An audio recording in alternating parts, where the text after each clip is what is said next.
Peço a você que, por gentileza, abra comigo sua Bíblia em João capítulo 17.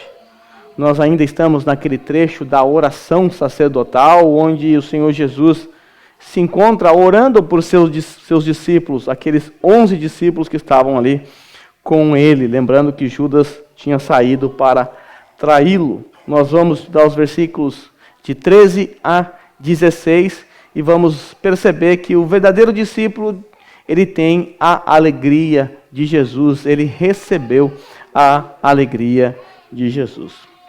Com a palavra de Deus aberta, vamos à leitura. Agora vou para ti, mas digo estas coisas enquanto ainda estou no mundo, para que eles tenham a plenitude da minha alegria. Dei-lhes a tua palavra, e o mundo os odiou, pois eles não são do mundo, como eu também não sou. Não rogo que os tire do mundo, mas que os proteja do maligno. Eles não são do mundo, como eu também não sou. Pode tomar o seu assento, por gentileza? Meus irmãos, é do conhecimento de todos vocês que nós estamos meditando nesse trecho em que encontramos o Senhor Jesus Cristo orando em favor dos seus discípulos. Nós sabemos que esse é um momento muito tenso da vida de Jesus, pois ele está a poucos minutos da sua morte. Logo mais chega Judas Iscariotes, o traidor, com os oficiais do templo, com os soldados do templo, juntamente com os religiosos, para prender Jesus naquela noite sombria em que o Senhor Jesus se encontra lá, angustiado, suando gotas de sangue. Esses últimos minutos de Jesus, antes de ser preso, é caracterizado por consolo. O Senhor Jesus, ao orar a Deus Pai para os seus discípulos, ele se põe também a consolá-los, porque eles sabem, porque Jesus tem os alertado já desde o capítulo 13, que chegou a hora de Jesus ser glorificado, chegou a hora de Jesus enfrentar a morte, chegou a hora de Jesus partir e voltar para o Pai, e isso angustiou o coração deles. E ao orar por eles, o Senhor se põe então a consolá-los, falando de qualidades, de privilégios e de benefícios que eles receberam por ser discípulos de Jesus. De forma que nesse trecho, até o presente momento, e eu encerro esse trecho na próxima semana, nós percebemos o Senhor Jesus dando características ou evidências de um verdadeiro discípulo, ou evidências que devem estar presentes na vida de um verdadeiro discípulo. E hoje nós vamos aprender mais uma. O verdadeiro discípulo é aquele que recebe ou recebeu a alegria de quem? A alegria de Jesus. Mas uma pergunta que precisa ser respondida nesse momento é: nós recebemos a alegria de Jesus. Aí vem a pergunta: como é a alegria de Jesus? Porque nós conhecemos muito bem a alegria do mundo. Nós conhecemos muito bem porque nós já experimentamos essa alegria e às vezes ainda experimentamos essa alegria como a alegria do mundo. Mas o Senhor Jesus nessa oração, ele é muito específico. Eu vou dar a vocês a minha alegria. Então não é a alegria do mundo. Não é a alegria convencional, é a alegria do próprio Senhor. E a pergunta que surge é: como é essa alegria? Se eu recebi essa alegria, se é um presente que eu ganhei do meu Senhor, eu quero saber como é que eu uso ele. Como é que eu uso essa alegria? Vamos refletir um pouquinho sobre a alegria de Jesus que nos foi dada. Como é a alegria de Jesus? Nós podemos afirmar, sem sombras de dúvidas, que a alegria de Jesus, ela é plena, ela é completa, ela é abundante e ela é ultra circunstancial. Essa é a característica, ou essas são as características daquela alegria que nós recebemos. Nosso trecho que está diante de nós, nela o Senhor mais uma vez está anunciando para os discípulos que vai retornar para o Pai, que ele vai embora. E isso, claro, trouxe tristezas, angústias, como eu acabei de dizer para vocês na introdução. Mas o Senhor Jesus, para consolá-los, está dizendo: vocês receberão uma alegria, a alegria plena. Jesus disse assim em sua oração: agora eu vou para ti, Pai. Estou partindo, Pai. Acabei aqui a obra, cumpri a minha missão. Eu estou partindo. Mas eu estou dizendo estas coisas. Tudo o que ele disse na sua oração, inclusive a sua partida, eu estou dizendo estas coisas enquanto eu ainda estou aqui com eles, ainda enquanto estou aqui no mundo, para que eles tenham a plenitude da minha alegria. A alegria completa, a alegria abundante, a alegria plena. Mas isso parece loucura. Isso é um contrassenso, porque aos olhos humanos, Como alguém pode experimentar nesse momento alegria sabendo que aquela pessoa que você ama vai partir? Jesus está dizendo, eu vou embora, mas eu tenho que dizer essas coisas para eles, para que eles fiquem alegres. Para que a alegria que eles vão receber seja uma alegria plena, completa. Mas como assim? O Senhor vai embora. Eles ficarão sem o Mestre. E eles vão receber alegria. Isso parece loucura. E o cristianismo, de fato, parece loucura para aqueles que estão perecendo. Inclusive, olha como o cristianismo é meio doido. Como vai na contramão do sistema. Em Tiago 1:2, Tiago diz que nós devemos olhar para as tribulações com um olhar que a gente não olha geralmente. Quando você passa por tribulação, qual é a nossa reação natural? Qual é a minha reação natural e a sua? Não tendemos a nos entristecer? Não tendemos a murmurar, a reclamar da situação, a choramingar? Não é assim que nós fazemos. Mas olha o que Tiago nos diz. Tiago 1:2. Meus irmãos, considerem motivo de grande alegria o fato de passarem por diversas provações. Você não vai ouvir isso de nenhum coach. Não vai ouvir. Mas Tiago nos diz que é motivo de alegria passar por provações. Veja como o cristianismo vai na contramão do sistema. Vai na contramão desse mundo caído. Porque o mundo caído diz que você só pode se alegrar quando tudo vai bem. Quando tudo está dentro dos seus planos, ou quando está tudo saindo do jeito que você quer. Mas no cristianismo bíblico, o cristão ele experimenta a alegria de Cristo, mesmo passando, e principalmente passando por tribulações, por provações. Tiago complementa dizendo o motivo dessa alegria. Tá, mas por que eu sou masoquista, ficar sofrendo aqui, ficar dando risada no meio da tribulação? Ai, que feliz que eu estou. Existe uma razão para encontrar felicidade, ou felicidades nestas circunstâncias. Tiago continua dizendo, pois vocês sabem que a prova da sua fé produz perseverança. Não é isso que nós queremos? Não é isso que foi falado na abertura dessa questão da perseverança? Não é isso que nós precisamos, ser mais perseverantes na nossa fé?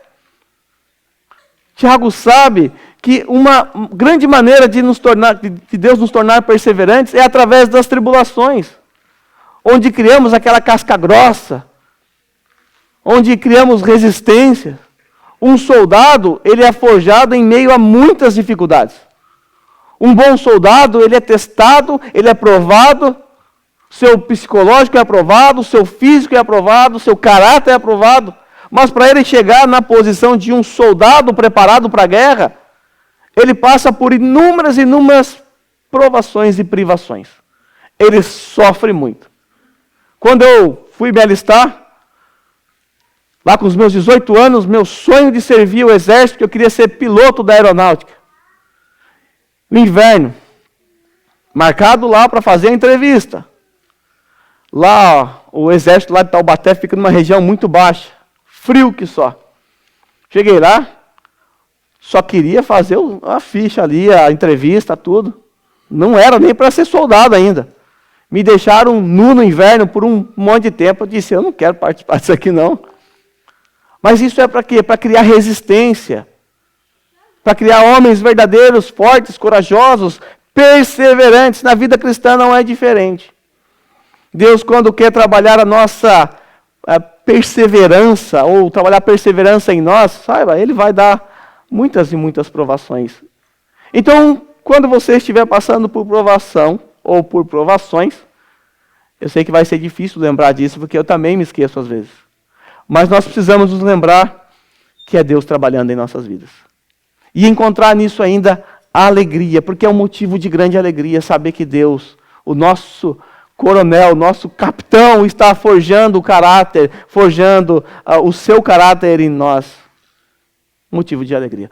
Não parece loucura isso?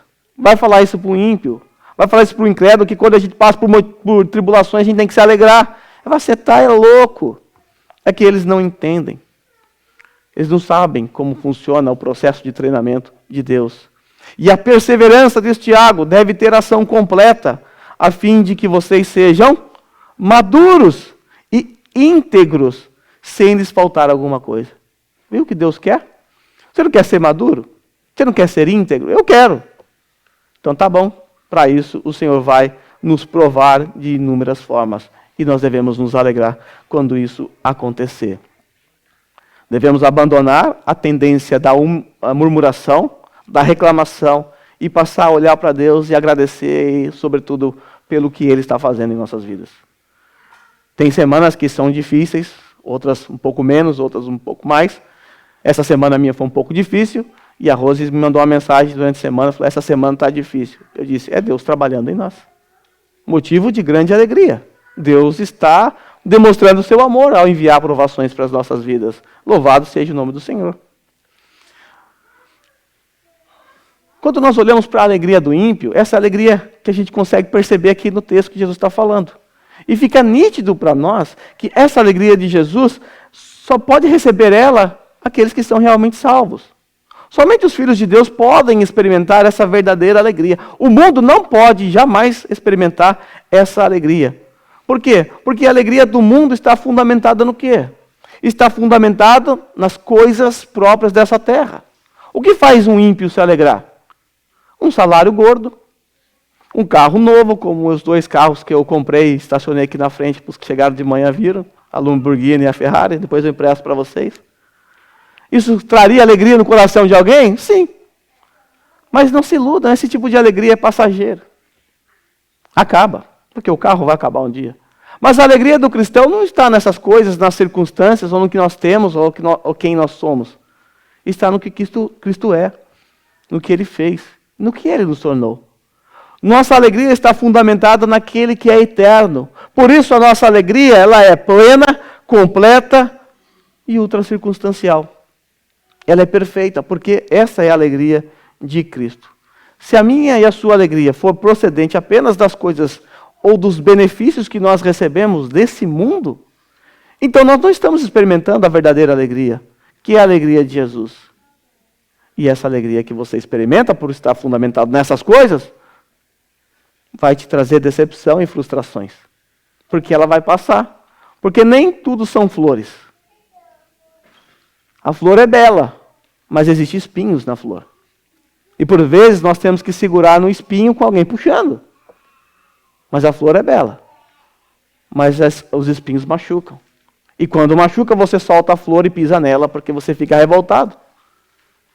Por quê? Porque a sua alegria está fundamentada nessas coisas, as coisas desse mundo. Crer que o mundo pode te dar essa alegria que nem segurar a rosa pelo espinho e esperar que ela não vai te machucar. Ela vai te frustrar. Vai te decepcionar. Somente o crente, então, recebe essa alegria. E eu tenho que dizer que essa alegria é uma dádiva. É um presente do Espírito Santo para nós. Você deve se lembrar que a alegria faz parte do fruto do Espírito. Que são aquelas virtudes que foram comunicadas a nós, crentes, pelo Espírito Santo de Deus. Está lá, a alegria. Sei que quando a gente olha para o fruto do Espírito ali, a gente destaca outras qualidades, a alegria passa batida, a gente nem para pensar. Mas é essa alegria que o crente recebe, a alegria que é o fruto do Espírito, que é dado a nós pelo Espírito, que é a alegria de Jesus. Agora, eu não estou dizendo, é claro, que o cristão não fica triste. Não estou dizendo que você não vai chorar com as mazelas da vida. Não estou dizendo para você chegar no velório do seu filho, da sua mãe, da sua avó, do seu tio, dando risada, feliz. Isso é loucura, de fato.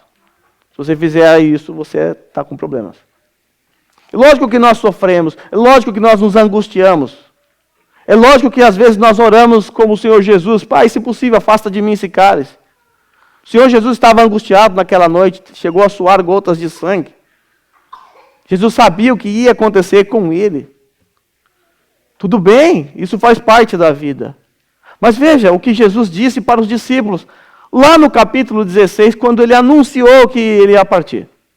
Eles ficaram tristes. Ficaram desolados. Lógico, seu mestre ia morrer. Estava partindo. Aí Jesus disse assim no capítulo 16, versículo 20. Digo-lhes que certamente vocês chorarão e se lamentarão. Natural. Jesus vai morrer. É isso que vai acontecer com vocês. E tudo bem. Faz parte da vida o choro. Faz parte da vida o sofrimento. O luto faz parte. mas o mundo se alegrará, disse Jesus. Vocês se entristecerão, mas de vocês será transformado em alegria. Veja o que Jesus disse. Quando você volta aqui para o contexto, o Senhor Jesus está dizendo que eles vão ficar tristes com a partida de Jesus, mas que em breve ele vai voltar. Esse é o contexto. Um pouco mais vocês vão me ver. E vocês vão se alegrar. Evidentemente que saber que aquele seu ente querido partiu, você vai ver ele daqui a pouco, traz alegria. Saber que há aquela ressurreição que acompanharia Jesus no terceiro dia. Saber disso, lógico, traria alegria para o coração deles, apesar deles não saberem disso nesse momento. Mas Jesus sabia. Mas certamente, existem outros motivos para a gente se alegrar. Nós também podemos nos alegrar com a expectativa da segunda volta de Cristo também e se encaixar perfeitamente no texto. Mas hoje eu e você, que aguardamos a volta de Cristo, podemos também, antes dele voltar, nos alegrar com tantas e tantas outras coisas. Com tantas e tantas outras coisas. Nós podemos e devemos olhar para os benefícios que a morte e ressurreição de Jesus trouxe para nós. O Senhor Jesus está anunciando aos seus discípulos que vai morrer e que eles ficarão tristes com a morte de Jesus, mas logo eles se alegrarão. Nós podemos nos alegrar com o retorno de Jesus, que vai vir em breve, se Deus assim quiser. Mas também podemos e devemos nos alegrar com os benefícios dessa morte. O que a morte e a ressurreição de Jesus trouxe para mim e para você. E tudo que eu vou listar aqui, algumas coisas que eu vou listar para você agora, deve ser aquilo que deve trazer alegria ao nosso coração. E você vai perceber que tudo isso não depende da circunstância. Veja aí. Devemos nos alegrar porque Ele, Jesus Cristo, trouxe perdão a todos os nossos pecados. Se não fosse isso, eu e você estaríamos perdidos, condenados, como nós cantamos, totalmente depravados, distantes do Senhor.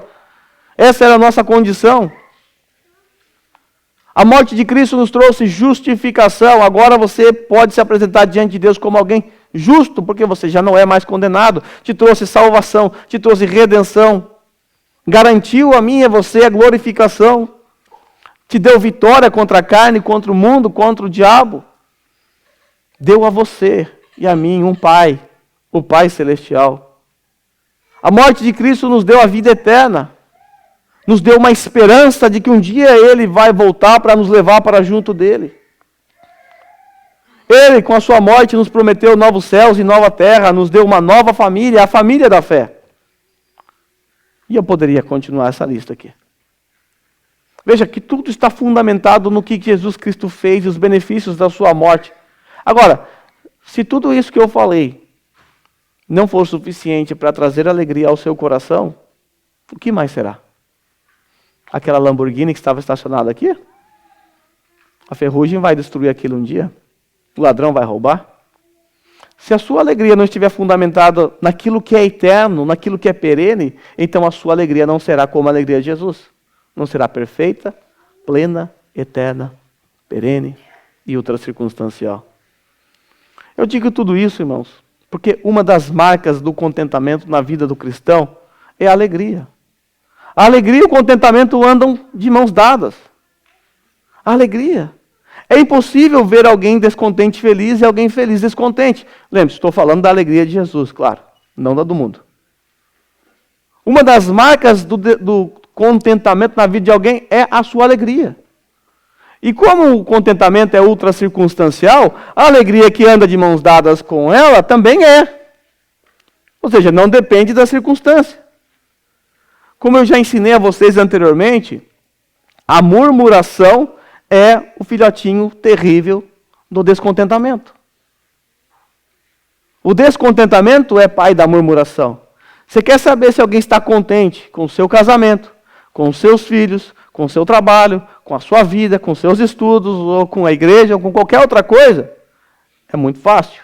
Passe uns dias, algumas horas com essa pessoa. Você vai descobrir se há ali naquele coraçãozinho contentamento ou não. Como que você vai descobrir isso? Pelas infames murmurações ao longo do dia. Pelas infames reclamações ao longo do dia. Certamente, a murmuração é um pecado que todos nós aqui passamos e lutamos. Quem não, né? Quem não, levanta a mão que eu quero conhecer alguém glorificado. Eu não conheço ainda. Mas a murmuração é um pecado presente na raça humana desde os primórdios. Eu e você lutamos com isso, o dia todo, o tempo todo. O problema é que quando nós lidamos com esses tipos de pecados corriqueiros nas nossas vidas, nós tendemos a pensar que não se trata de um pecado. Parece ser algo tão normal, porque a gente está tão acostumado com essa imundícia na nossa vida, que a gente não trata mais como pecado. Mas a Bíblia trata como pecado. E Deus leva a murmuração tão a sério, mas tão a sério, que basta você ver o que Deus fez com o povo de Israel por causa da murmuração. Reclamaram. Reclamaram do alimento, reclamaram do maná, reclamaram de Moisés. Murmuraram. Esqueceram do Deus poderoso que havia libertado aquele povo do Egito, que estava levando esse povo para uma terra que emana leite e mel. Mesmo assim, murmuraram e sofreram muito por causa disso. A murmuração, ela só pode viver num coração descontente. A murmuração, ela não consegue viver num coração contente. Não consegue. Então a murmuração, ela é apenas a externalização daquilo que está no coração da pessoa. E o coração descontente, é aquele coração que é ausente da alegria de Jesus. Então, se tem descontentamento na sua vida, certamente não tem a alegria de Jesus. Uma coisa anula a outra. E um coração ausente da alegria de Jesus é certamente aquele coração que deixou de olhar para as coisas do alto e passou a se engraçar com as coisas desse mundo caído, buscando alegria naquilo que não pode satisfazê-lo, buscando o prazer naquilo que não pode te dar prazer, buscando nas coisas desse mundo. Sabe, irmão, somente Jesus e tudo que Ele nos dá deve ser o motivo da nossa alegria. O Senhor é o motivo da nossa alegria. O Senhor. Então o cristão, mesmo em meio a tribulações, mesmo em meio a lutas, perseguições, ele vai encontrar o seu contentamento em tudo aquilo que Cristo é para ele, e tudo aquilo que Cristo fez para ele, e tudo aquilo que Cristo ainda está fazendo por ele. O apóstolo Paulo, lá em 2 Coríntios 7,4, ele diz algo muito interessante.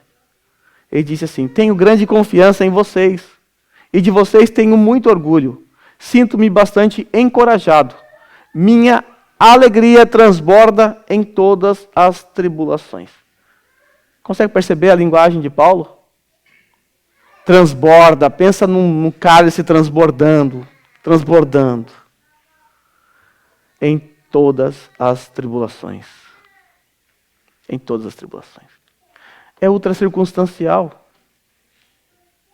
Não depende das circunstâncias. Paulo está alegre mesmo nessas condições. A alegria do mundo, ela é passageira. Porque, como eu disse, ela repousa nas coisas desse mundo. Mas a nossa alegria, a alegria do cristão, ela é perene. Porque ela repousa naquele que é eterno, Jesus Cristo. E Ele deve ser o grande motivo da nossa alegria, não as coisas que temos, ou quem somos, ou quem pensamos que somos. Lembra daquela canção que cantamos de vez em quando aqui? A alegria está no coração de quem já conhece Jesus? Essa música é verdade. Porque fora de Jesus Cristo não haverá verdadeira alegria. E a alegria do mundo, como eu disse, ela te ilude por um tempo. Mas logo você se afunda na depressão, na tristeza, na angústia. Por quê? Porque você não está focando naquilo que é eterno. Está focando naquilo que é passageiro. Mas o que leva um cristão a se alegrar em meio às tribulações? Várias razões. Por exemplo, vou repetir o que eu já falei. A sua salvação, o perdão dos seus pecados, a comunhão que você pode ter com Deus, os meios de graça, o corpo de Cristo, a igreja, a justificação, tudo aquilo que eu falei para vocês. Porque pense um pouquinho. Pense qual é a nossa condição antes e a nossa condição agora. Diante da verdade de que você não recebeu aquilo que você merecia receber por causa dos seus pecados, conforme cantamos aqui, o que você merecia receber? O que eu merecia receber? Nada menos do que a condenação eterna. Não recebemos. Isso não te traz alegria? Diante do fato de que você recebeu algo que você também não merecia. A salvação, a adoção, a justificação, a redenção. Nós não merecíamos nada disso. e Ele nos deu, isso não é suficiente para trazer alegria ao seu coração? Se isso não for suficiente, sinto muito. Você está esperando alegria, você está buscando apenas alegria mundana, não a alegria de Jesus. Se o seu coração se encontra alegre por conta dessas verdades, então deixe o seu coração jubilar de alegria diante de Deus. Porque Ele mesmo, Jesus Cristo, nessa oração nos deu a certeza de que receberemos a sua alegria. O próprio Senhor Jesus também nos deu a certeza que nós recebemos o perdão dos nossos pecados. Ele disse que está completamente perdoado os nossos pecados. Isso significa que é como se os nossos pecados nunca tivessem acontecido. É como se você nunca tivesse cometido nenhum pecado. Porque Jesus tomou o seu lugar. Porque Jesus foi tratado naquela cruz como alguém que cometeu todos os pecados. Para que você hoje pudesse viver como alguém que não cometeu nenhum pecado. Se apresentar justo, limpo, purificado diante de Deus. Isso é ou não é motivo de alegria? Nós, enquanto estivermos nesse mundo caído, podre, carcomido, nós vamos experimentar sim tristezas. Vamos passar por lutas, por sofrimentos, angústias, doença, ente querido, um monte de coisa. Cada um tem aí a sua vida e sabe como é, porque todos nós passamos por isso. Mas quando nós estivermos lá no paraíso, quando estivermos naquele jardim restaurado, no Éden restaurado, nos novos céus e na nova terra, na presença de Deus, Deus nos garante que todas as lágrimas serão enxugadas dos nossos olhos. Deus nos garante que ali não haverá pranto, não haverá dor, não haverá tristeza, porque essas coisas, essa ordem já passou. Mas por enquanto nós estamos aqui. E podemos e devemos, mesmo em meio ao sofrimento, mesmo em meio a lágrimas, encontrar alegria em Jesus Cristo. Então, como eu acabei de dizer a vocês, a alegria de Jesus, ela é ultra circunstancial. O próprio Jesus é exemplo disso. Ele está no jardim, sua morte está chegando, ele vai passar por tudo aquilo que a gente sabe que ele vai passar, e ele sabe também. E ainda assim a alegria continua presente em sua vida. Porque a alegria é uma virtude que encontramos em Deus. Isso significa, irmãos, que não depende se você tem saúde, não depende se você está bem de saúde ou doente, não depende se você está passando pelo vale da sombra da morte, não depende se você perdeu o emprego ou não, não depende do salário que você ganha, se é pouco ou baixo, não depende das dificuldades provenientes da raça humana. Eu e você podemos, nessas circunstâncias, experimentar a alegria de Cristo em todos esses momentos, bons ou ruins. Paulo é um grande exemplo disso para mim. Quando Paulo escreveu a carta aos irmãos de Filipos, ele estava acorrentado, algemado a um oficial romano, preso na sua primeira prisão. Não sabia o seu destino, se ele ia ser preso, se ele ia ficar preso, se ele ia morrer, ele não sabia, uma situação de privação. E aí ele resolve escrever uma carta aos irmãos de Filipos. E ele escreve a carta que é conhecida como a carta da alegria. Onde ele fala constantemente para aquele povo, alegrem-se, alegrem-se. A impressão que a gente tem é que Paulo está com um sorrisão aqui, escrevendo aquela carta feliz, debaixo de um coqueiro, no Havaí, curtindo as férias, esperando o Filipe chegar com a prancha. Paulo estava preso. Não sabia o que ia acontecer com a sua vida. Mas ainda assim ele consegue encorajar os irmãos, porque naquela cadeia Paulo estava experimentando a alegria de Cristo, porque a alegria de Jesus, ela é ultra circunstancial, ela não depende da circunstância. É fato, irmãos, que nós devemos experimentar essa alegria de Jesus em toda e qualquer circunstância. Toda e qualquer. Mas eu quero agora olhar para o nosso texto e extrair desse texto algumas circunstâncias em que devemos experimentar alegria. Tá? É toda e qualquer circunstância, mas a gente vai aproveitar o nosso texto, que ele nos dá aqui dois exemplos em que devemos experimentar essa alegria. Vamos lá, circunstâncias em que devemos experimentar a alegria de Jesus. Nós devemos nos alegrar ou experimentar essa alegria ante ao ódio do mundo contra nós. Jesus disse, dê-lhes a tua palavra, e o mundo os odiou, pois eles não são do mundo como eu também não sou. Irmãos, nós seremos odiados pelo mundo. Devemos ser odiados pelo mundo. Nós não somos amigos do mundo. A nossa mensagem, a nossa pregação, a nossa crença vai na contramão do que o mundo prega, do que o mundo defende. Há um tempo atrás, quando eu preguei algo aqui e eu falei sobre ideologias, alguma coisa sobre ideologias, simplesmente o YouTube foi lá e... Por quê? Porque vai contra a ideologia do mundo.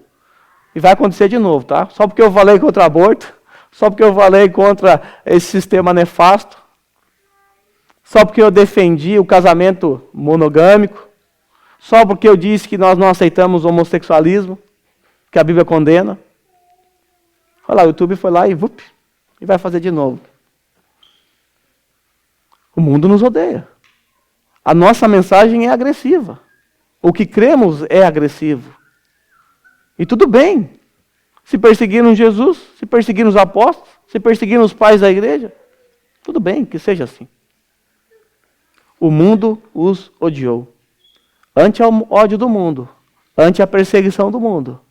E aqui pode ser perseguição tanto aqui na sua mente, ou pode ser a perseguição física.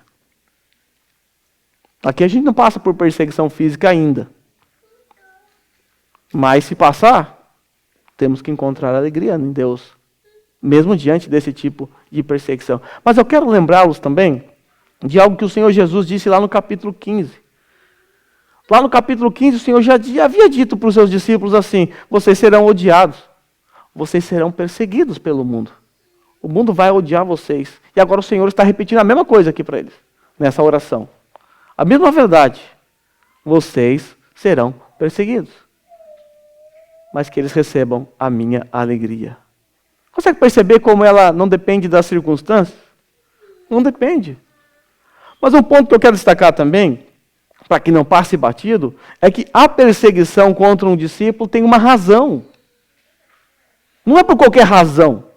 Não é porque você vive na sua fábrica, na sua escola, na sua família, no seu ambiente, como um ímpio, ou pior que um ímpio, o ímpio vai te perseguir por conta do seu mau caráter.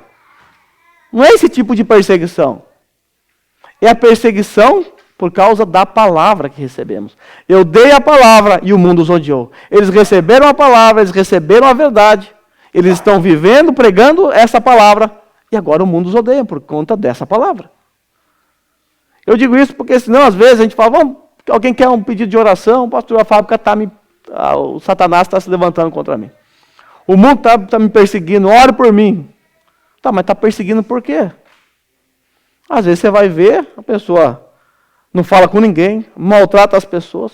Às vezes o caráter da pessoa é até pior do que o dos ímpios, e o ímpio revida. Ele é ímpio. Então essa perseguição não é por causa da palavra. É uma perseguição por causa do mau testemunho. Então, se o mundo olhar para você e perceber que você é pior do que ele e te perseguir, esse texto não se aplica. A perseguição que um discípulo de Jesus recebe é por causa da palavra que recebeu do próprio Senhor Jesus Cristo. Vamos para mais um.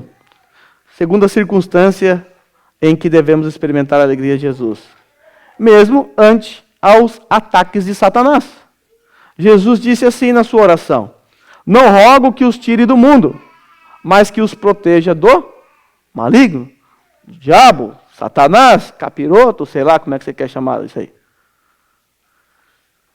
Esse texto aqui, se ele for isolado, se a gente isolar esse texto, pode nos dar a falsa sensação de que o diabo ele está com as mãos amarradas, ele não pode fazer nada para nos tentar, porque o texto diz, aqui na oração, que Jesus está rogando para que sejamos protegidos do maligno.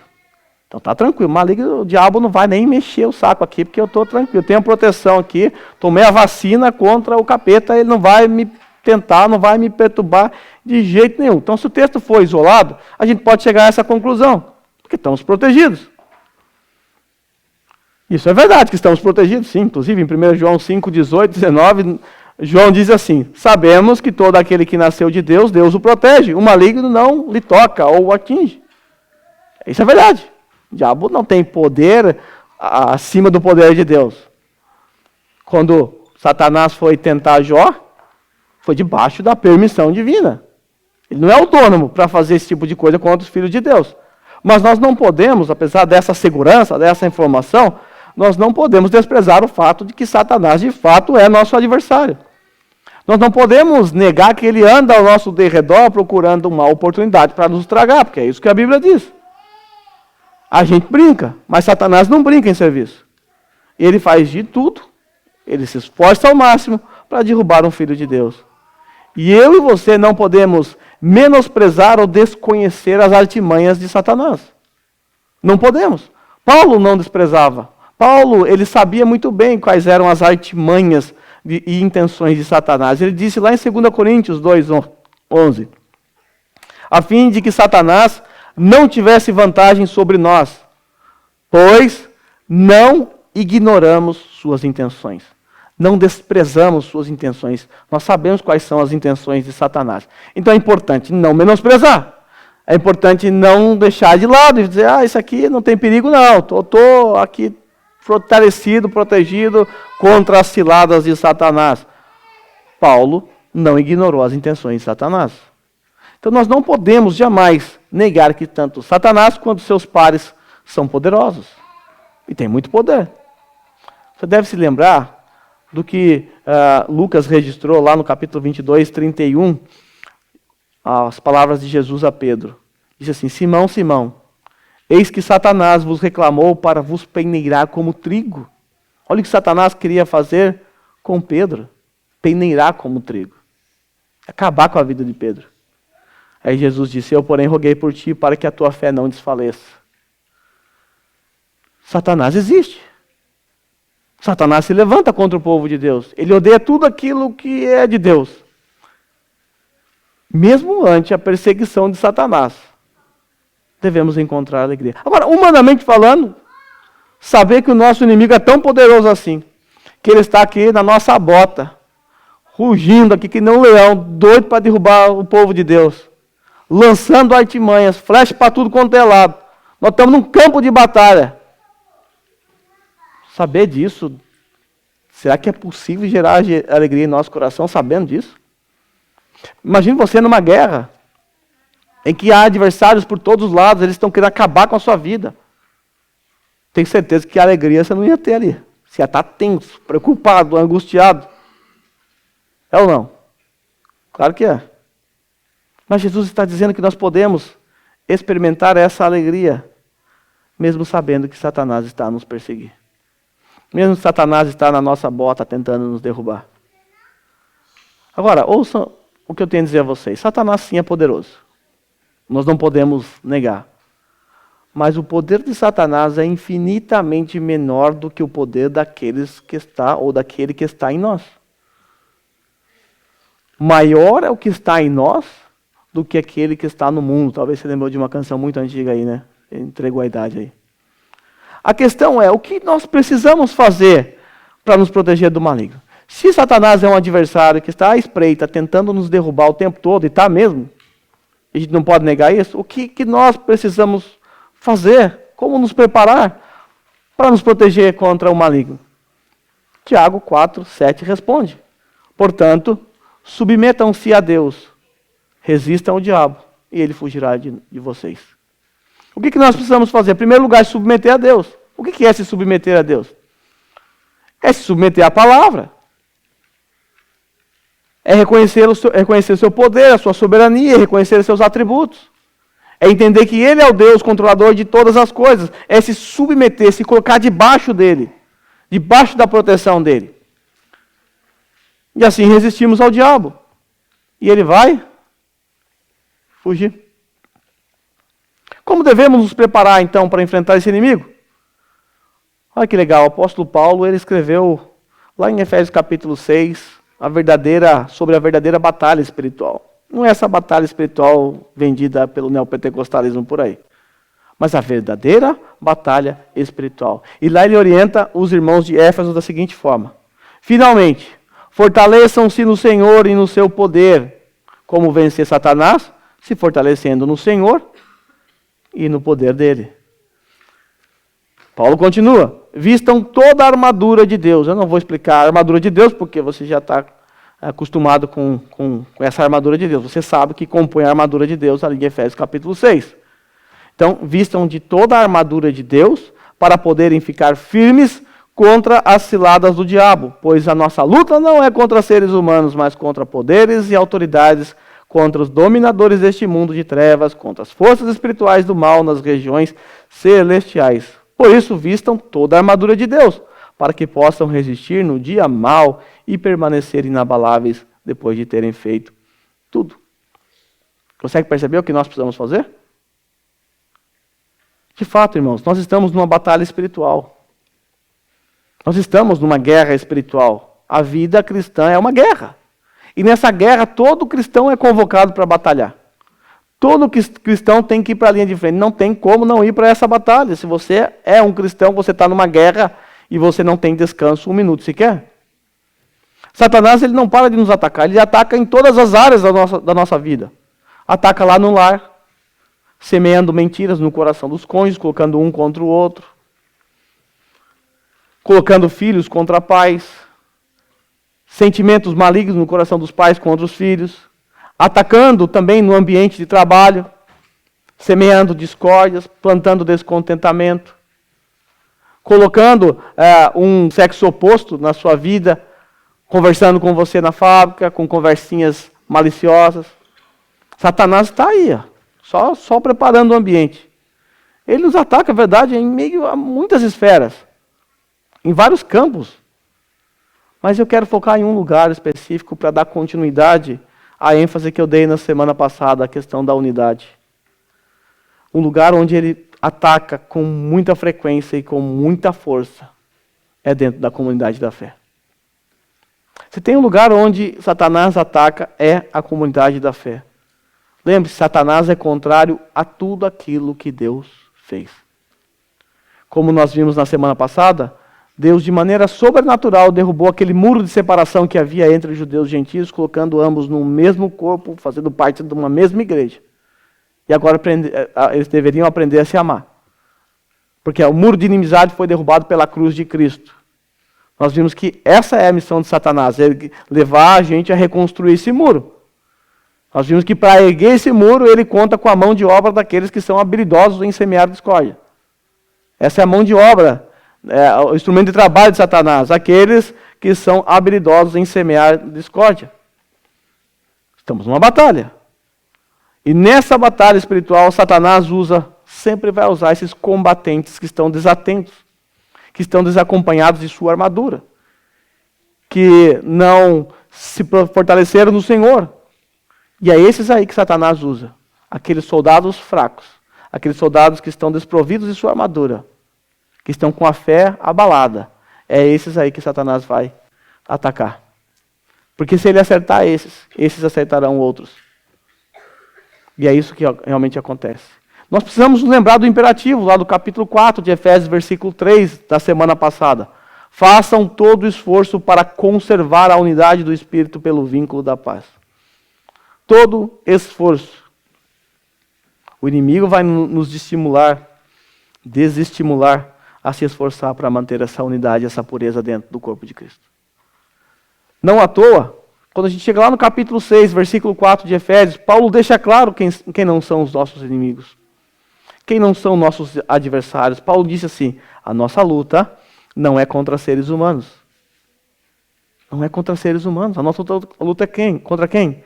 Mas contra os poderes, autoridades, contra os dominadores deste mundo de trevas, contra as forças espirituais do mal nas regiões celestiais. Então é importante nessa batalha, nessa guerra, saber identificar quem é que são os combatentes que pertencem ao mesmo exército, à mesma tropa.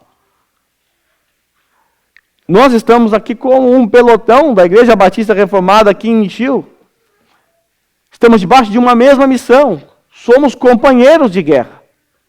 Estamos numa mesma batalha, estamos na mesma trincheira.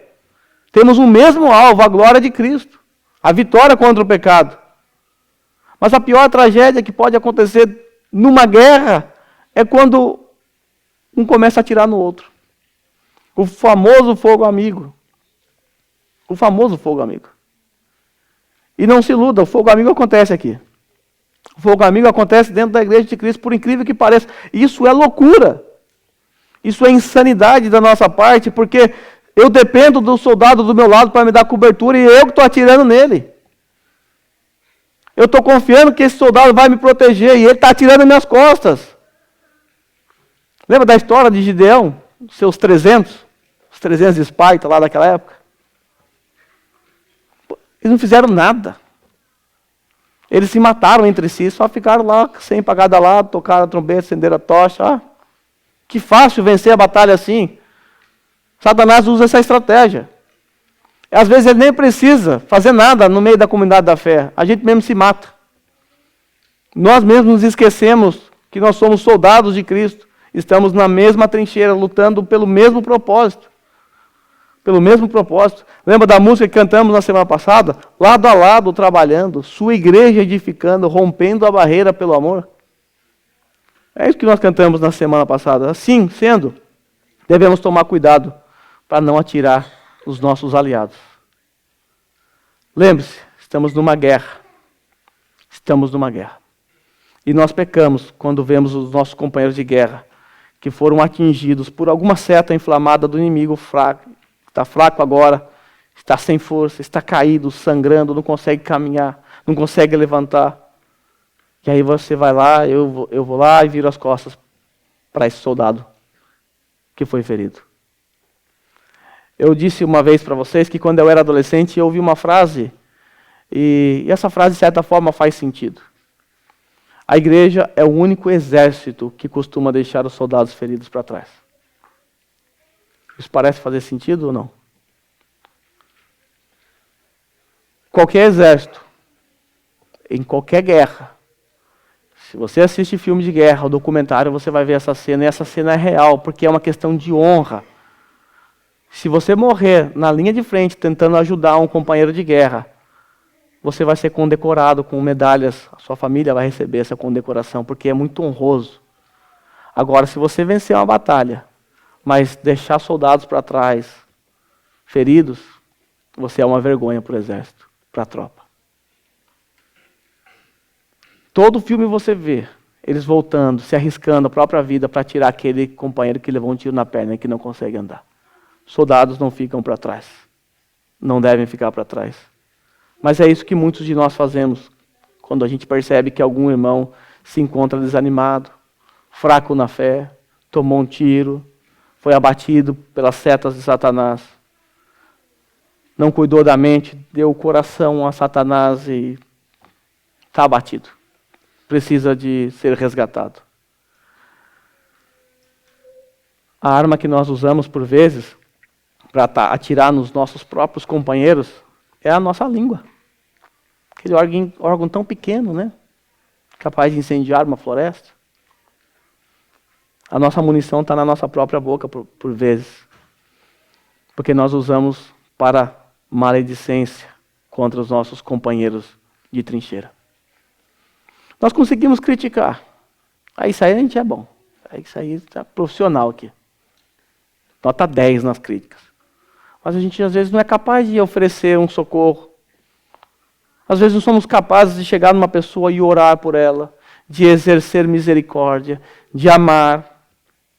É claro, é verdade, nós somos muito apressados em emitir notas de juízo de forma temerária. Isso aí a gente não precisa aprender, a gente já nasce sabendo. E às vezes, essas coisas que são tão simples como amor, orar, oferecer socorro, dar apoio, suporte, que nós estudamos na semana passada, essas coisas a gente não consegue fazer. A gente não consegue enxergar Cristo na vida dos nossos irmãos. E quando a gente não consegue enxergar Cristo na vida dos nossos irmãos, talvez é porque a gente não consegue nem enxergar Cristo dentro do nosso próprio coração. Assim sendo, para a gente chegar no final, precisamos guardar a nossa língua para a gente não difamar ou caluniar os nossos irmãos. É preciso guardar a nossa mente, para a gente não nutrir aqui na nossa cachola sentimentos pecaminosos contra nossos irmãos, por quem Cristo morreu. É preciso se guardar da inveja, da amargura, da indignação, da ira pecaminosa e de todo tipo de maldade contra o seu irmão, por quem Cristo morreu. Lembre-se, nós fazemos parte do mesmo corpo. Você faz parte de uma mesma igreja. E se você atira no seu próprio pé numa guerra, você não tem juízo. A não ser que seja um acidente.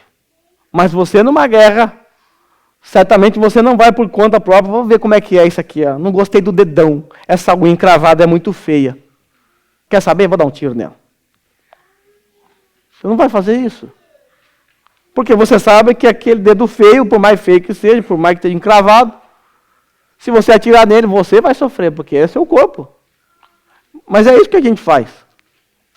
Nós atiramos no próprio pé, na coxa, no braço, nós atiramos em nós mesmos. Isso é loucura. Como diria o Kohelet, né, Fábio? Não faz sentido. Isso não faz sentido. Então devemos, como tropas do reino, nos mantermos agrupados, protegendo uns aos outros. Do contrário, nós vamos ser presa fácil para o nosso inimigo.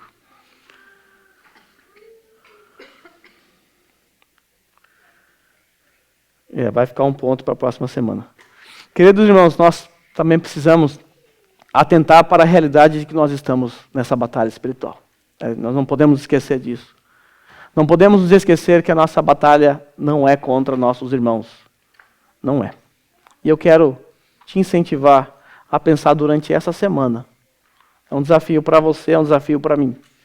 Durante essa semana você vai pensar em irmãos que você percebe que estão abatidos, que estão distantes, que aparentemente estão desanimados.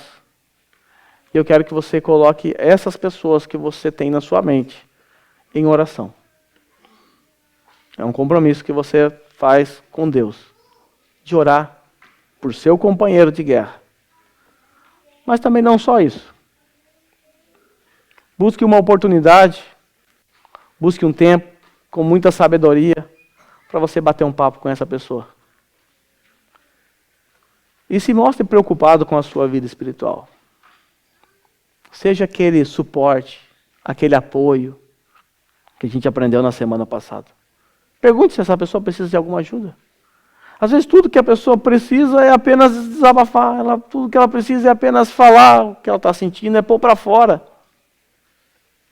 Tudo que essa pessoa precisa às vezes é apenas de um abraço. Um abraço bem apertado, aquele abraço de urso. Um abraço que diz, eu estou aqui. Um abraço que diz, você não está sozinho. Eu estou do teu lado. Tudo que essa pessoa precisa, às vezes, é isso, um abraço apertado e uma oração. Acho que todos nós temos braços. Todos nós podemos abraçar alguém. Todos nós temos cordas vocais. Podemos orar por essa pessoa. Parece ser insignificante isso tudo que eu estou falando para vocês, mas experimente fazer. Você vai perceber que não é. Às vezes a gente pensa que eu não consigo ajudar as pessoas. Basta você orar, se aproximar, estar do lado. Às vezes não é preciso dizer nada. Não precisa dizer nada às vezes. É só você estar do lado, você já serve de força, de consolo para essa pessoa. Talvez você se julgue incapaz, mas você não é incapaz para fazer isso. Talvez você não queira. Talvez quando você olha para essas pessoas aí que você vai pensar durante essa semana, talvez seu coração esteja tão entenebrecido a ponto de você não querer se aproximar porque você ainda nutre sentimentos malignos. Mas você não pode usar a desculpa que você não consegue, porque eu tenho certeza que você pode abraçar, orar e oferecer ajuda para qualquer pessoa aqui. Lembre-se, nós não somos um clube de associados.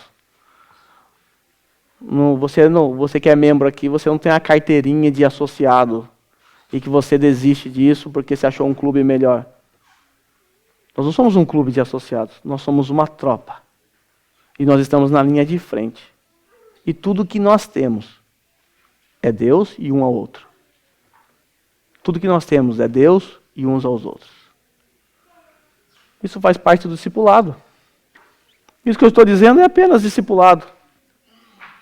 Porque ser discípulo é o que a igreja é e o que a igreja faz. Eu vou dar um salto para a gente já ir para a ceia. Isso aqui vai ficar para outra semana, ou talvez não, porque eu já tratei disso. Terceira circunstância em que devemos experimentar a alegria de Jesus é o fato de sabermos que nós não somos desse mundo. Mas eu vou parar por aqui porque eu esgotei meu tempo nos outros pontos. E esse ponto já está muito claro para vocês por conta de outros sermões. Eu quero que você, nesse momento, junto comigo, curva a sua cabeça.